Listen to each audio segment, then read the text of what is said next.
어느덧 2025년의 마지막 주일입니다. 여러분도 직장에서나 가정에서 또 교회에서 연말을 이제 준비하고 또 맞이하고 계실 텐데 평소보다 많이 바빠지신 것 같기도 합니다. 여러분 모임들이 참 많으시죠? 아닙니까? 잔잔하게 살고 계시는군요. 보통 연말이 되면 평소보다 더 많은 업무가 생기고 더 많은 모임이 생깁니다. 그러다 보니 정신없이 지나가는 경우가 많죠. 정신없이 그냥 휙 지나가다 보면 지나고 나서 후회하는 경우가 많습니다. 이번 연말은 의미 없이 지나가지 않도록 이 시간만큼이라도 한 해를 돌아보며 하나님을 한 번 더 생각해 보는 시간이 되었으면 좋겠습니다. 특별히 우리 2025년은 거룩의 문을 열고 회복으로 들어가자라고 하는 말씀으로 우리가 한 해를 보냈습니다. 정말 우리가 그 말씀대로 거룩의 문을 열고 들어갔는지, 그리고 우리의 삶이 회복되었는지를 생각해 보았으면 좋겠습니다. 회복되었다면 그 회복된 것을 통해 하나님께 감사하고, 회복되지 않았다면 오늘로서 끝나지 않는 하나님의 은혜, 내일도 계속 이어질 하나님의 은혜를 바라보고 더 회복되기를 소망하며 하나님의 때를 바라보았으면 좋겠습니다. 자, 지난주에 우리는 세 가지 질문에 관한 이야기를 했죠. 기억하십니까? 세 가지 질문. 첫 번째가 뭐죠? 주보에 있습니다. 그렇죠? 이건 주보에 있죠?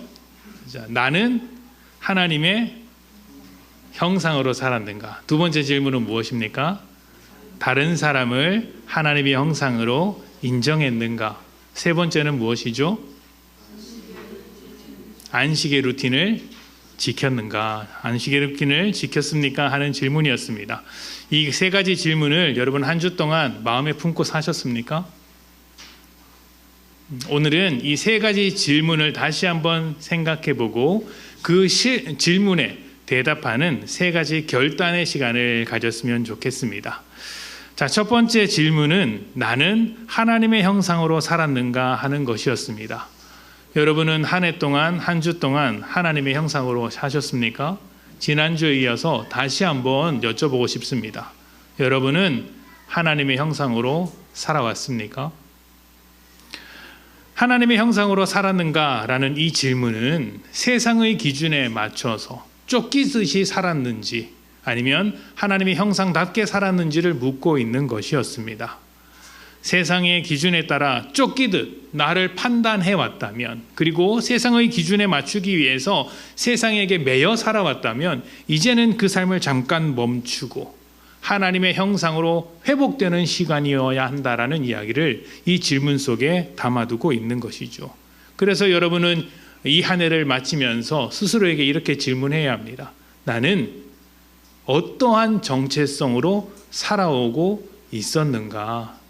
가정에서는 부모로서, 남편과 아내로서, 직장인으로서, 또 누군가를 열렬히 지지하는 사람으로서, 또 누군가를 굉장히 배척하는 사람으로서, 일에 매여 있는 사람으로서, 아니면 열심히 놀았던 사람으로서 다양한 정체성을 가지고 살고 있었지만 그 모든 정체성 이전에 하나님의 형상이라는 정체성을 품고 있었는지, 그래서 내가 있는 모든 곳에서 거룩의 문을 열었는지, 회복이 일어났는지를 점검해 볼 필요가 있는 것이죠.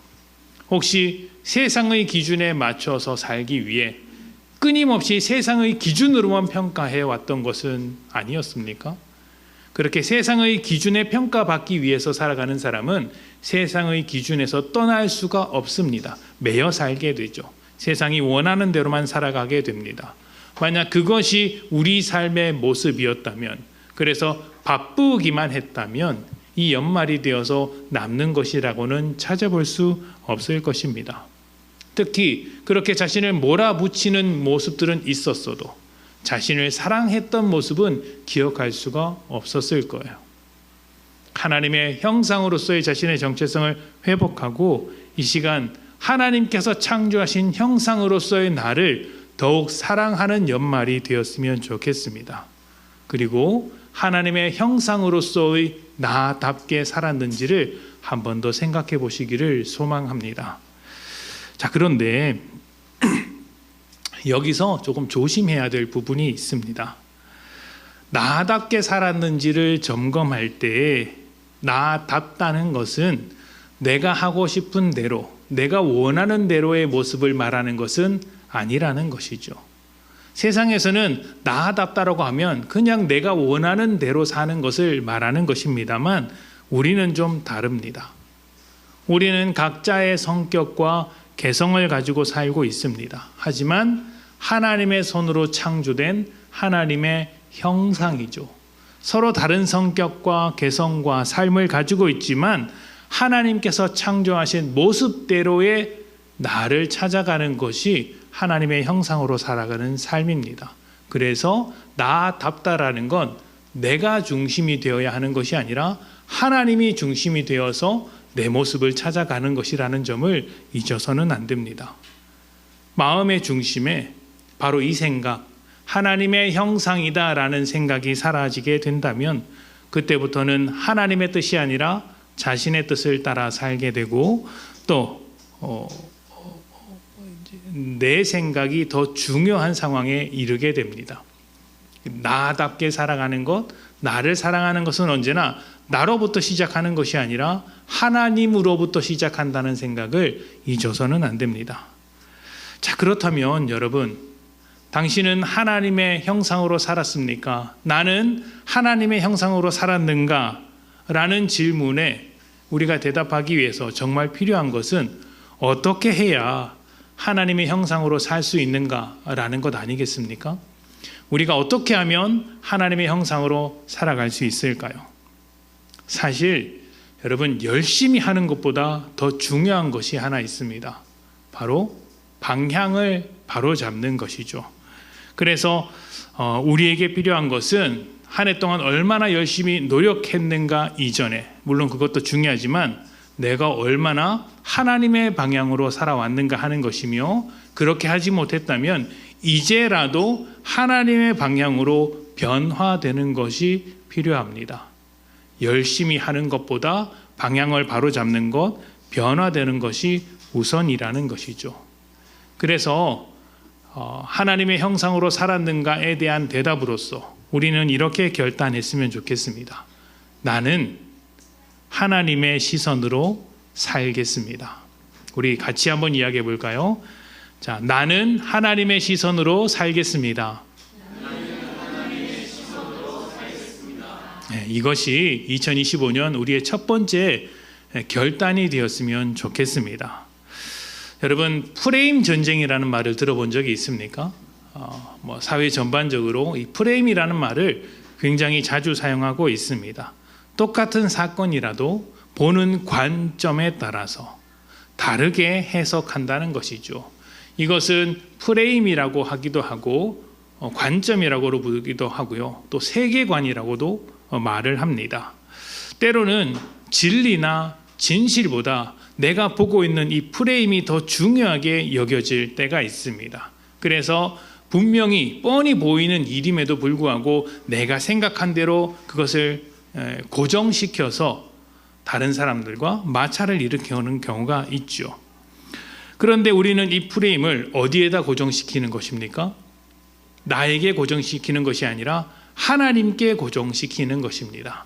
하나님의 프레임, 하나님의 시선으로 모든 상황, 모든 사람을 바라보는 것이고, 그리고 무엇보다 나 자신을 그렇게 들여다보는 것이죠. 하나님의 형상으로 살지 못했다는 것은 우리가 그동안 세상의 프레임에 갇혀서 살아왔기 때문입니다. 그래서 이렇게 결단해야 한다는 것이죠.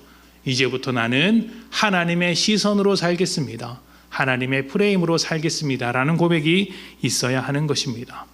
세상의 프레임은 참 다양합니다. 성과일 수도 있고요, 돈일 수도 있고요, 지위일 수도 있습니다. 재산과 계급일 수도 있고요, 외모일 수도 있고, 그 사람의 성격이나 지성, 드러나는 모든 것이 될 수 있습니다. 분명한 것은 하나님이 아닌 것이라는 점이죠. 하나님이 아닌 모든 것이 세상이 보여줄 수 있는 프레임입니다. 그래서 그 기준에 미치지 못할 때, 그 프레임에서 벗어날 때 우리는 자신을 정죄하거나 주눅들 수도 있습니다. 그런데 하나님의 기준은 다르죠. 하나님께서 우리의 삶을 해석하실 때는 그런 프레임으로 해석하지 않습니다. 언제나 하나님의 프레임은 은혜와 사랑이기 때문입니다. 하나님의 기준으로, 하나님의 프레임으로 우리를 바라본다는 것은 우리의 삶을 하나님의 은혜와 사랑 위에 세워간다는 뜻입니다. 그래서 세상의 기준에서는 부족할지라도 여전히 나는 존귀한 존재이고, 하나님께서 세상이 볼 때는 프레임 밖에 있다, 잘못되었다 지적할 때라도 우리는 우리 존재 자체를 부정하지 않는 것이죠. 왜냐하면 하나님께서 나를 그렇게 인정해주고 계시기 때문입니다. 세상의 프레임을 벗겨내고 하나님의 뜻과 계획이 여전히 나에게 있음을 고백하며 흔들리지 않는 삶을 살아가는 것, 그리고 한 걸음 더 전진하는 그 발걸음, 믿음의 발걸음을 후퇴하지 않는 것, 그것이 하나님의 시선을 가진 사람의 삶이라고 할 수 있습니다. 세상에게 받아들여지기 위해서, 사람들에게 인정받기 위해서 자신을 끊임없이 증명하면서 살아가는 것이 아니라 이미 나를 받아들이시고 품으신 하나님과 함께 살아가고자 하는 것, 그것이 하나님의 시선을 가진 사람들의 삶이라고 할 수 있죠. 지금까지 여러분은 어떠한 프레임, 어떠한 시선으로 살아오셨습니까? 어떻게 세상을 보고 어떻게 자신을 들여다보았습니까? 세상의 프레임, 세상의 시선으로 살아왔다면 어쩌면 우리는 하나님의 형상이면서도 그렇지 않았던 삶을 살았을 수도 있습니다. 그러니 이제부터 여러분 이렇게 결단했으면 좋겠습니다. 나는 하나님의 시선으로 살겠다. 이 한 해를 돌아보며 이제부터라도 나는 하나님의 시선으로 살겠다. 하나님의 시선으로 사람들을 보며 하나님의 시선으로 이 상황을 해석하고 하나님의 시선으로 나를 들여다보겠다. 이렇게 믿음으로 고백할 수 있는 복된 여러분 되시기를 축복합니다. 그렇게 하나님의 시선으로 한 해를 돌아보면 여러분 자신을 더욱 위로하실 수 있으실 거예요. 자, 두 번째 질문입니다. 두 번째 질문은 무엇입니까? 다른 사람을 하나님의 형상으로 인정했는가? 다른 사람을 하나님의 형상이라고 인정했습니까? 하는 것이죠. 우리가 하나님의 시선으로 살아가기를 결단한다면 그 시선을 통해서 자신을 따뜻하게 바라볼 수 있습니다. 세상은 냉정하게 우리를 배척하고 세상의 기준에 맞지 않는 자들을 탈락시킬지라도 하나님은 결단코 우리를 버리지 않기 때문에 위로받을 수 있고 따뜻함을 느낄 수 있죠. 사랑과 은혜로 우리 자신을 들여다보게 되는 것입니다. 그래서 우리가 실수했어도 평가를 나쁘게 받았어도 언제나 위로가 살아있죠. 물론 이것이 큰 잘못을 용인하거나 방조한다는 의미는 아닙니다. 그 잘못을 고치되 바로 잡되 정죄하지는 않는 거예요. 정죄하지 않고 그를 살리기 위해서, 고치기 위해서, 바꿔내기 위해서 내가 헌신합니다. 품습니다. 십자가를 집니다. 이것이 하나님의 시선으로 들여다보는 것이죠.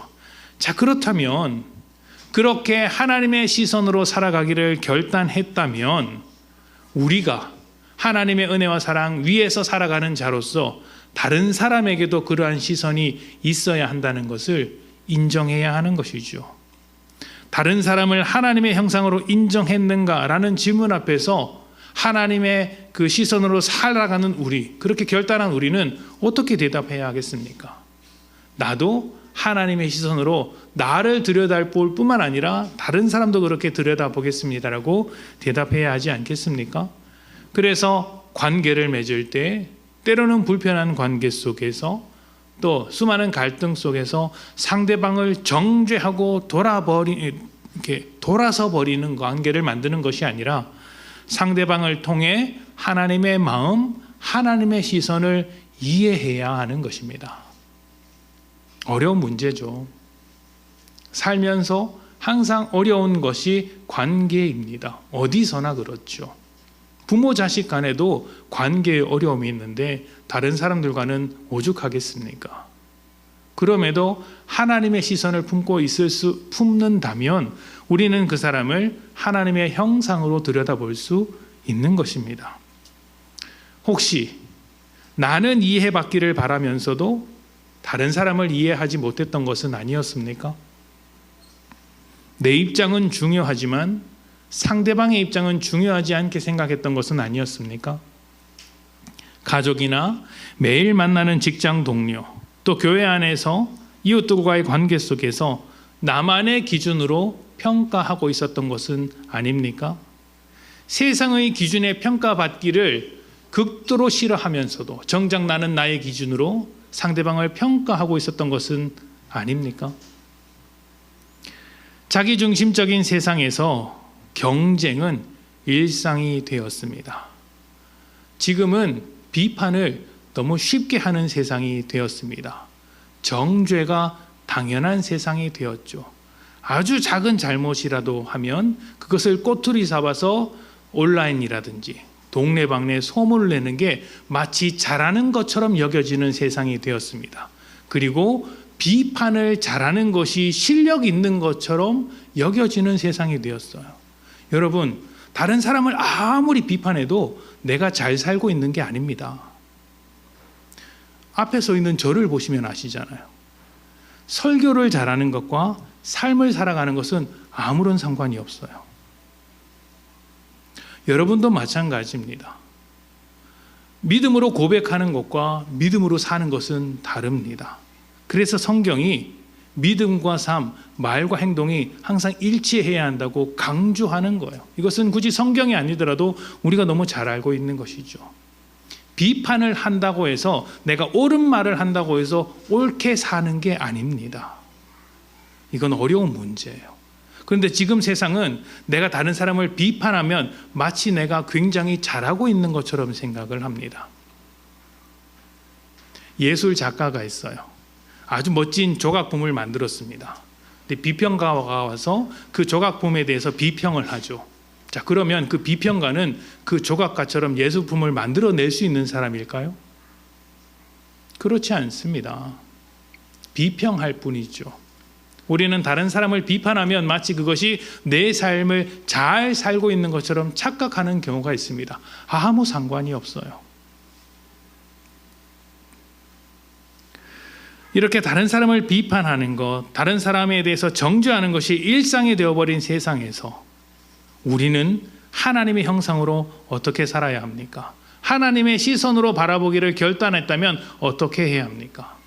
세상이 평가하는 그 프레임을 벗겨내고 그것으로부터 벗어나 자신을 하나님의 시선으로 바라보는 것만큼 다른 사람도 하나님의 시선으로 바라볼 수 있어야 합니다. 그래서 그 사람이 얼마나 잘하느냐 못하느냐를 가지고 판단하는 것이 아니라 또 나에게 어떤 존재냐라는 것을 가지고 판단하는 것이 아니라 그 사람 자체가 하나님의 형상인 것을 인정하고 받아들일 준비가 되어 있어야 하는 것이죠. 하나님의 시선으로 바라보아야 한다는 것입니다. 자, 그렇다면 하나님의 시선을 가지고 다른 사람을 하나님의 형상으로 인정하기 위해서 우리에게 필요한 결단은 무엇일까요? 무엇일까요? 괄호 안에 무엇이 들어갈까요? 제가 주일학교 아이들 같으면 맞추면 달란트를 주겠다라고 하겠는데 작년도 한번 걸어볼까요? 1달란트 드리겠습니다. 틀렸습니다. 네. 틀리시는 분은 저에게 1달란트를 주시기를 바랍니다. 참고로 주일학교의 1달란트는 200원이죠. 네. 이렇게 200원을 사모하실 줄 몰랐습니다. 자, 마음 누가 마음이라고 하셨어요?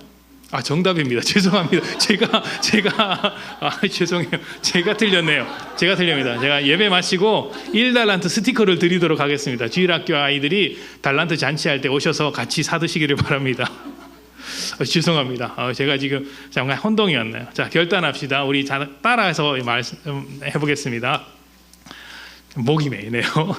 자, 나는 하나님의 마음으로 살겠습니다. 다시 한번 결단합시다. 나는 하나님의 마음으로 살겠습니다. 여러분이 생각하는 하나님의 마음이란 무엇입니까? 세상처럼 정죄하고 마음에 들지 않으면 냉정하게 돌아서 버리는 그것이 하나님의 마음입니까? 하나님의 마음은 정죄보다 긍휼입니다. 얼마나 긍휼하셨냐면 십자가에서 자기를 찌르는 사람들을 향해 뭐라고 하셨습니까? 저들을 용서해 주십시오라고 했습니다. 근데 그 뒤에 덧붙이는 말이 하이라이트인 거예요. 주님께서 자신을 찌르시는 자들을 위해 용서를 구하실 때 그 용서하시는 이유가 무엇이었습니까? 저들이 자기들이 무엇을 하는지 모른다였습니다. 죄인들이 창조주를 찌르고 있는 죄를 저지르고 있는데, 죄 없으신 예수님을 찌르는 죄를 저지르고 있는데 그 죄를 저지르고 있는지조차 모르고 있더라는 것이죠. 그러니까 예수님은 무엇을 보신 것입니까? 그 사람의 행동을 본 것이 아니라 그 존재를 보신 거예요. 그 사람이 잘하고 못하고의 행동을 보는 것이 아니라 잘할 수밖에 없는 존재, 못할 수밖에 없는 존재라는 그 죄인의 한계를 보신 거예요. 아직 그가 죄 안에 갇혀 있으니 용서해 주십시오. 저들에게는 행위를 교정하는 교육이 필요한 게 아니라, 정죄나 심판이 필요한 게 아니라 죄로부터 건져내는 은혜가 필요합니다. 그것을 위해서 내가 십자가에 못 박혔으니 저들을 용서해 주십시오라는 이야기가 나오는 것이죠. 행동이 아니라 존재를 보는 겁니다. 사람과 사람들 사이에서도 이런 일이 참 많죠.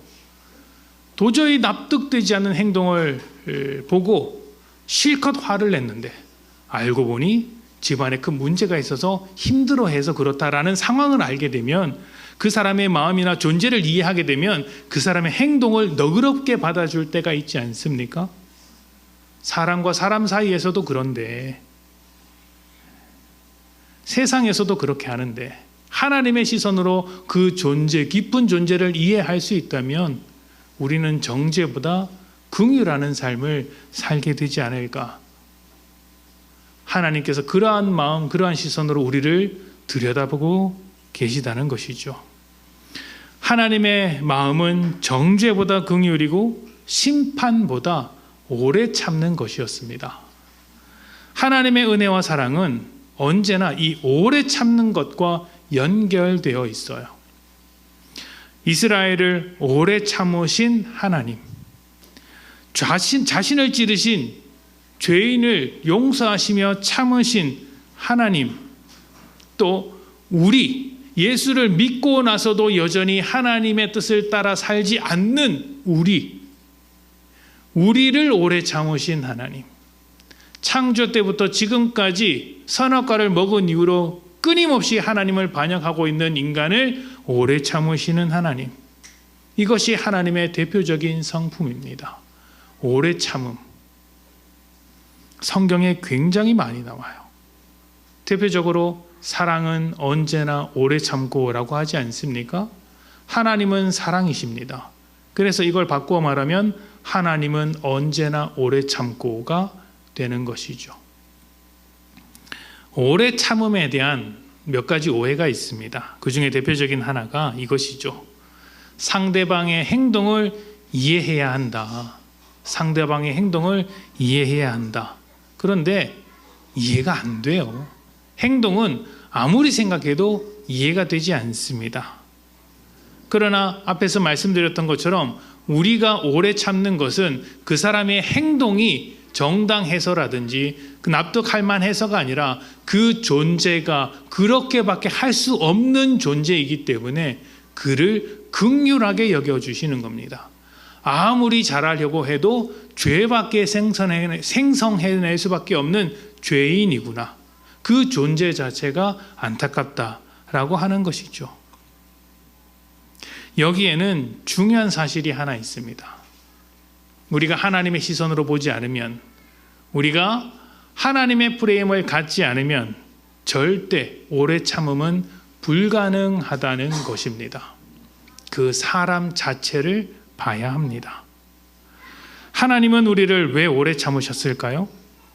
우리가 하고 있는 일을 보면 오래 참으실 이유가 없습니다. 지난 한 주, 지난 1년 여러분의 삶을 돌아보십시오.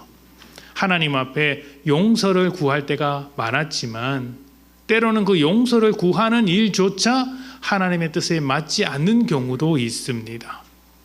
그때 하나님은 우리가 무엇을 구하고 무엇을 했는지를 보는 것이 아니라 그렇게 할 수밖에 없는 우리 존재의 비참한 상태를 보시는 겁니다. 하나님의 자녀가 되었지만 아직까지 죄의 습관을 다 벗어내지 못했구나. 우리의 행위를 보시는 것이 아니라 우리를 보시는 것이죠. 그래서 우리를 사로잡고 있는 죄를 해결하기까지 또 죄인으로부터 시작되어서 아직까지 남아있는 죄의 습성, 우리가 하나님의 자녀로 온전하게 될 때까지 여전히 하나님은 오래 참고 계시는 것입니다.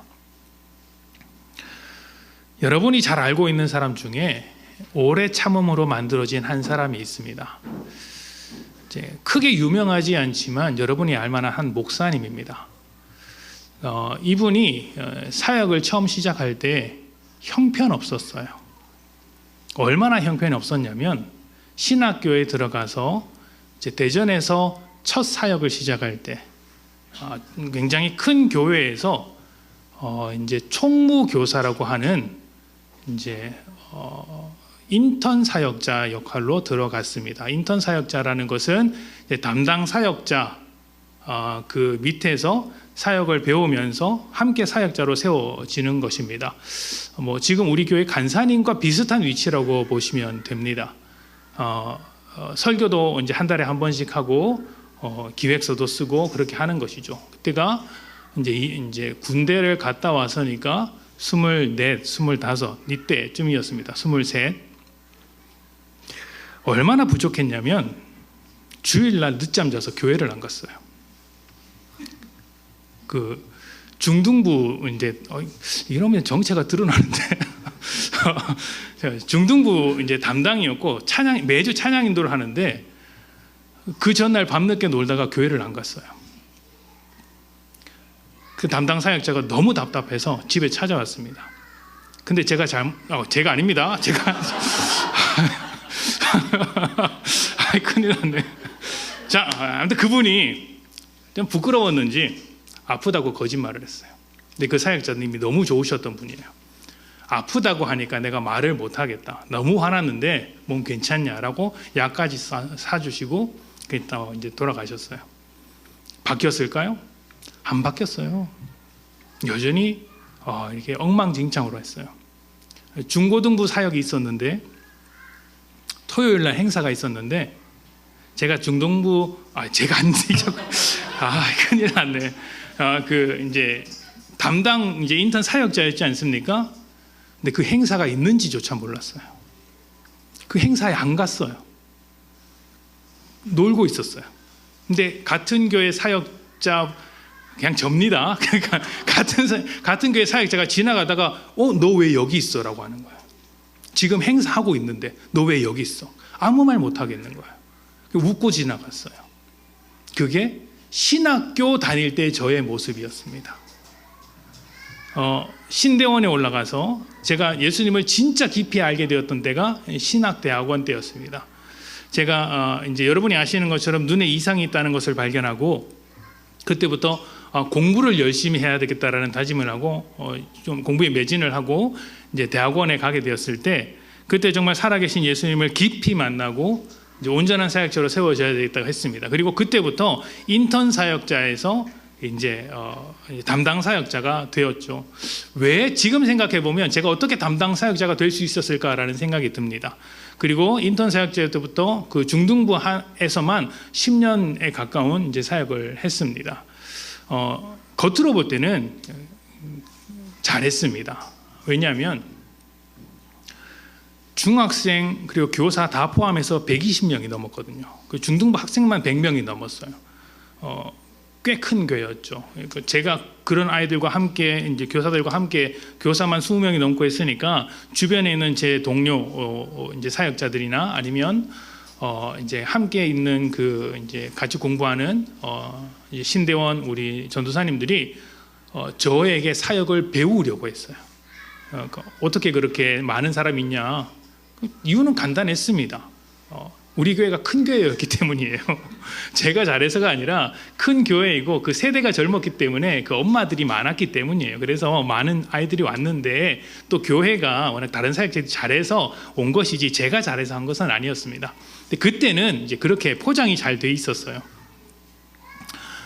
문제는 제가 사역을 잘했느냐? 못했습니다. 만약 제가 담임 목사로서 그 시절에 저를 함께 데리고 사역을 하겠느냐고 물어보면 저는 안 했을 거예요. 왜냐하면 뭐 지금도 잘하는 건 아니지만 그 당시에는 학생들과 그 중등부 아이들과 교제가 형편없었어요. 아이들과 친밀하게 다가가고 접근했느냐? 그렇게 못했어요. 목자님들을 잘 이렇게 이끌어가면서 사역을 했느냐? 그렇게 못했어요. 불편했어요. 그래서 목자님들이 계신 곳에 가지 않는 경우도 많았어요. 사람을 피해 다녔습니다. 중등부 아이들과 예배하는 게 좀 재미있어야 되잖아요. 예배만 드렸습니다. 앞뒤로 순서가 굉장히 많이 차 있었어요. 그러니까 오전에는 초등부 예배가 있고 초등부 1, 2, 3부가 있었기 때문에 초등부 아이들이 있고 또 오후에는 또 다른 부서의 아이들이 끼어 있어서 그 중등부가 아침부터 딱 1시간 반 시간이 딱 주어져 있었습니다. 예배실과 소그룹실을 사용하는데 그것도 그 사이사이에 들어가는 거예요. 소그룹실을 이용하는 것도 그렇고 길게 할 수도 없고 짧게 할 수도 없는 딱 1시간 반이었습니다. 제가 중등부 설교를 1시간 했어요. 그러니까 목자님들이 와서 예배를 마치면 목장 모임을 5분 하고 가는 거예요. 우리 교육 목자님들은 아시겠지만 5분 목장 모임 못합니다. 아이들이 이동하고 앉아서 출석 부르면 끝이에요. 그럼 애들 가버리는 거예요. 그러면 그 목자님들이 목자로서의 어떤 보람이 있겠습니까? 없죠. 그러니까 목자님들은 늘 저에게 이야기를 했어요. 전사님 설교는 좋은데 좀 줄여달라. 10시까지만이라도 끝내달라. 설교 끝나면 우리 10시 30분까지 목장 모임을 하는데 10시 20분에 설교가 10시 20분에 예배가 끝나는 게 아니고 10시 20분에 설교가 끝나면 어떡하냐. 10시에는 맞춰달라 요청을 했지만 예하고 귓등으로도 안 들었어요. 안 들었어요. 그냥 그게 진리라고 생각하고 그냥 했어요. 그 기간이 여러분 제가 이제 사임할 때까지 장장 10년입니다. 그러니까 인턴 사역자부터 이제 담당 사역자가 될 때까지 10년이었어요. 대단한 고집이죠. 10년 동안 그렇게 바뀌지 않았어요. 제가 이 개척을 하면서 그 교회 가서 이제 설교할 기회를 얻었는데 그때 그 자리에 제가 중등부 있을 때 목자님들이 앞에 많이 계셨거든요. 제가 사과드렸어요. 그리고 감사드렸어요. 그분들께서 장장 10년을 인내해 주셨기 때문에 제가 개척을 하고 목회자로 살아갈 수 있게 되었다. 그 10년의 오래 참음이 없었다면 저는 목회자로 세워지지 못했을 것이다 라고 고백을 드렸습니다. 여러분, 오래 참음이라는 것은 하나님을 더 깊이 만나게 될 시간을 상대방을 위해 확보해 주는 것입니다. 내가 오래 참으면 참을수록 상대방에게 하나님의 일하실 시간이 많아지는 거예요. 저에게는 10년이라는 시간이 필요했었고 그 시간을 참아주신 집사님들, 목사님들이 계셨습니다. 우리 교회 개척하고 지금 7년이 되었고 8년을 넘어가고 있지 않습니까? 지금도 똑같이 생각해요. 저는 여러분들이 저를 만들어가고 있다고 생각을 합니다. 여러분이 오래 참고 계셔서 제가 지금 목사로서 만들어지고 있다고 생각을 해요. 근데 여러분도 마찬가지예요. 서로가 서로를 하나님의 형상으로 인정하며 오래 참아줄 때 하나님께서 일하실 시간과 자리를 확보하는 것입니다. 내 삶에 하나님의 뜻이 이루어지기를 원하십니까? 또 여러분의 삶이 하나님의 시선으로 바라볼 수 있는 삶이 되기를 원하십니까? 그렇다면 그 소망을 다른 사람에게도 똑같이 두시기를 바랍니다.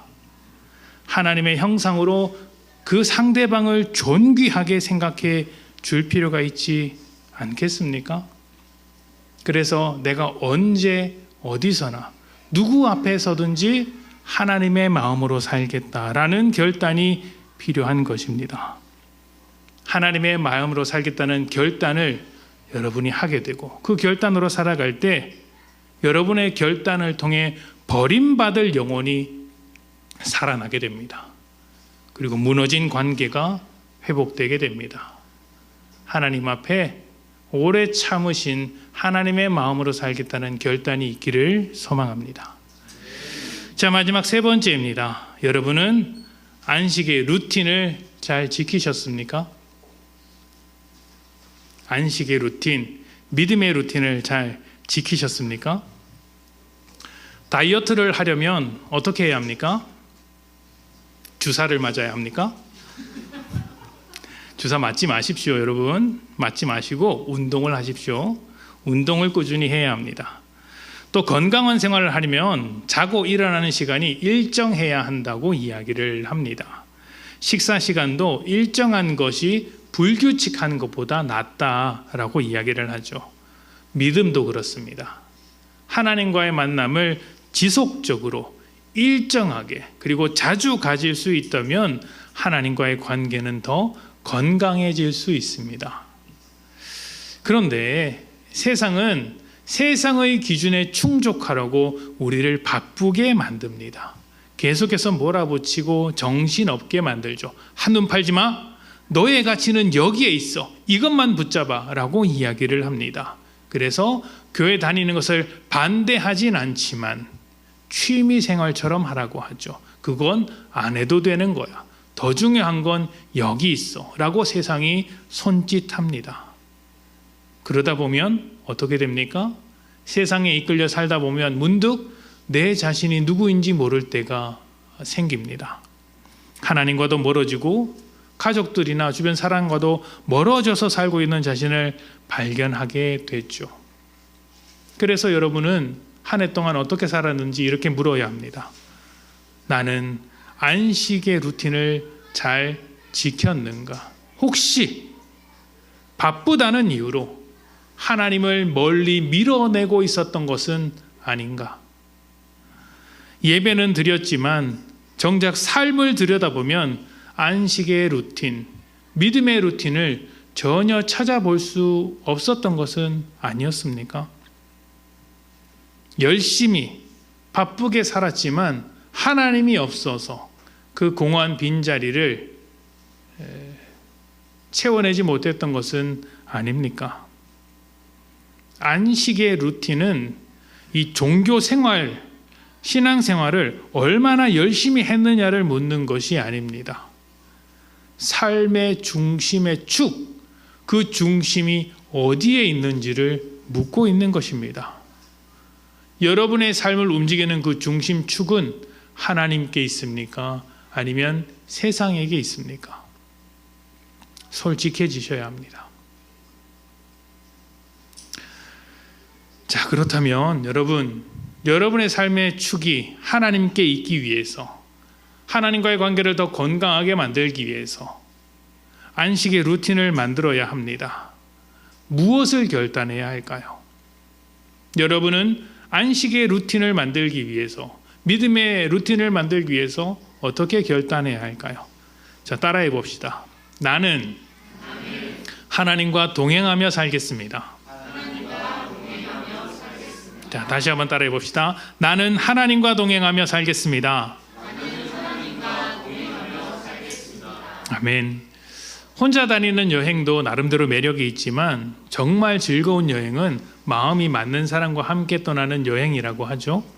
같은 곳을 바라보고 함께 먹고 함께 대화하고 함께 나눌 때 더 깊은 관계가 된다고 합니다. 하나님과 동행하는 삶도 그렇게 해야 하는 것이죠. 안식의 루틴은 수많은 종교 행위 중 하나를 하라는 것이 아닙니다. 하나님과 동행하기 위해서 우리의 삶을 하나님께 초점 맞추자는 것이죠. 하나님과 같은 방향으로 가기 위해 말씀의 루틴을 만드는 것, 하나님과 대화하기 위해 기도의 루틴을 만드는 것입니다. 또 하나님의 뜻을 알기 위해 큐티의 루틴을 만듭니다. 하나님의 뜻에 순종하기 위하여 예배자로서의 루틴을 만들어 갑니다. 찬양의 루틴이 있을 수 있고 또 감사의 루틴이 있을 수 있겠죠. 이 모든 것이 하나님과 동행하기 위한 루틴입니다. 여러분은 이 시간 하나님과 동행하기로 결단하셨습니다. 그렇다면 여러분은 지금 어떤 루틴을 가지고 계십니까?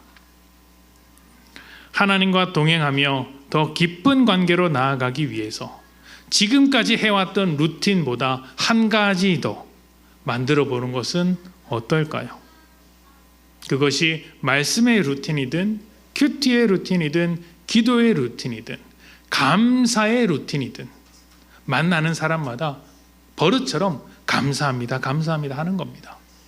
그렇게 루틴을 만들면 여러분은 조금 더 하나님과 동행하는 인생이 될 수 있지 않을까요? 새로운 안식의 루틴, 믿음의 루틴을 만들어서 하나님과 동행하시는 복된 여러분 되시기를 소망합니다. 자, 2025년은 우리에게 거룩의 문을 열고 회복으로 들어가는 안식의 한 해였습니다. 여러분은 어떤 한 해를 보내셨습니까? 이제 우리는 세 가지 질문과 세 가지 결단으로 한 해를 마무리하려고 합니다. 주보를 펴시고 제가 질문을 하면 여러분은 결단으로 대답해 주시기를 바랍니다. 제가 여러분은 하나님의 형상으로 살았습니까? 물으면 여러분 하나님의 시선으로 살겠습니다. 이렇게 대답하는 겁니다. 잘 하실 수 있으시죠? 네. 자, 여러분은 하나님의 형상으로 살았습니까? 하나님의 시선으로 살겠습니다. 다른 사람을 하나님의 형상으로 인정하였습니까? 하나님의 마음으로 살겠습니다. 안식의 루틴을 잘 지켰습니까? 하나님과 동행하며 살겠습니다. 아멘. 이 결단이 2025년을 잘 마무리하고 새로운 2026년을 시작하는 여러분에게 귀한 은혜를 주는 그런 결단이 되기를 축복합니다. 함께 기도하겠습니다.